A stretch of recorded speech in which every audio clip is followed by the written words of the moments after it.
In this video, we're going to learn how to use the jQuery UI to make HTML elements resizable, which means we want to be able to resize the elements using the mouse.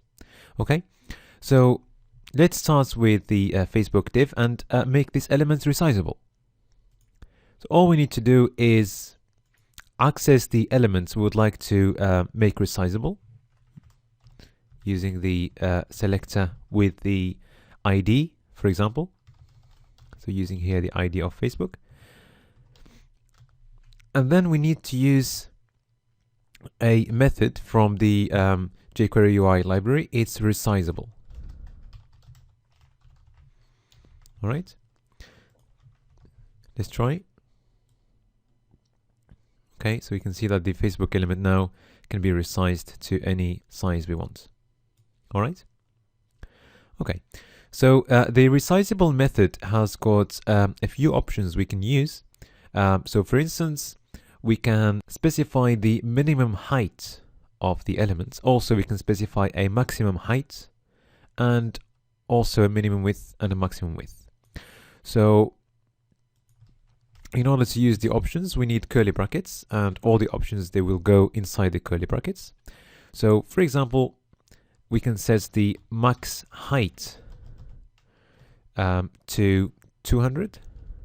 Okay, we only put the value there. We don't need pixels. We can set the min height, for instance, to 50. Again, to separate the options, we need to use a comma. Okay.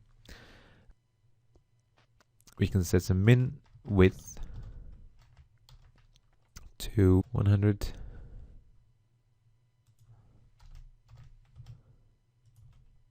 Okay. And then let's set some max width as well to 300.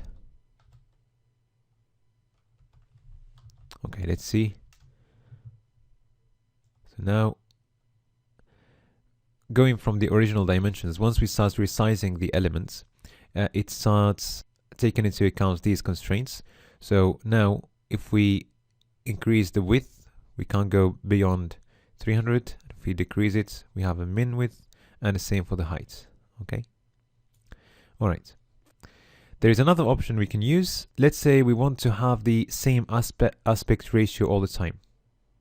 So let's say we want to go for 4:3, and we want to resize the elements by keeping the same aspect ratio. So the option we need to use is going to be aspect ratio, and let's set that to 4:3, for example. So you can see now that we are keeping the same aspect ratio. All right. There is another thing. So rather than resizing the elements as we are dragging the corner of the elements, we can have a ghost of the final elements. And then once we drop the elements, then we can see the resizing effect. Okay, so let's do that. The option to do this is going to be ghost, and we just need to set that to true. Okay, so let's see now. So now the effect of resizing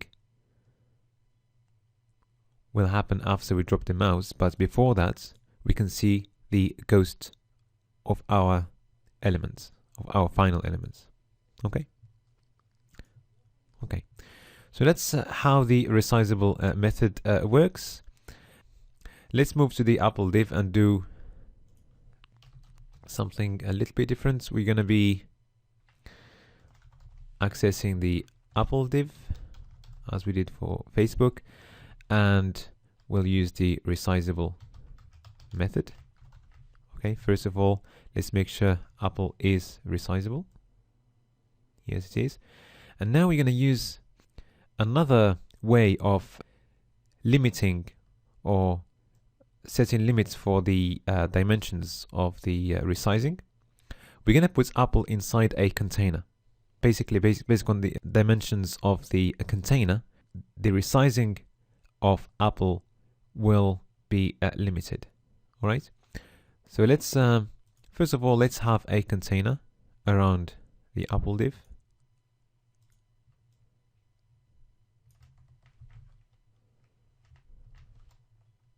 Just going to copy the contents of Apple inside another div. Okay. Let's call this one. Let's give you an ID container. All right. And let's style it.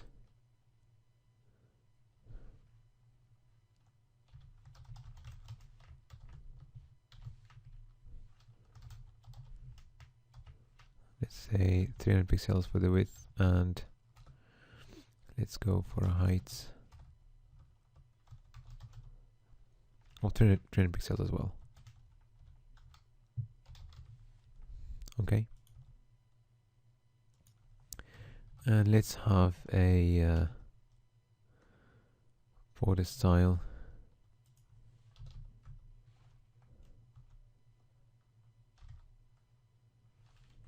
set to dotted, for example. Okay. So now what we'd like to do, we want to be able to resize the Apple div, but limits the dimensions of the resizing using the container. So the way to do that is to use an option.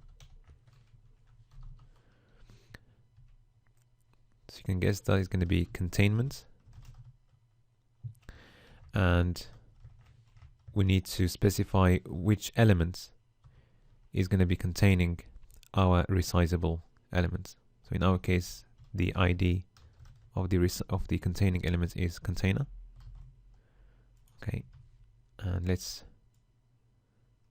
try now and see what happens. So now we can see that we cannot resize the Apple div beyond the container limits. Okay, let's add another option before we finish. We want to add some animation to the resizing. We're going to use the animate option that we will set to true. So the way the animation works is, okay, we need the comma there. Okay. So now if we resize the Apple div, we can see that the resizing effect is animated. All right. Also, there is a way to make another div to be resized once we resize one specific div. So let's say we want to resize the Microsoft's div as soon as we resize the Facebook div. So to do that, we're going to go to the Facebook resizable method and add another option. So this one is going to be also resize.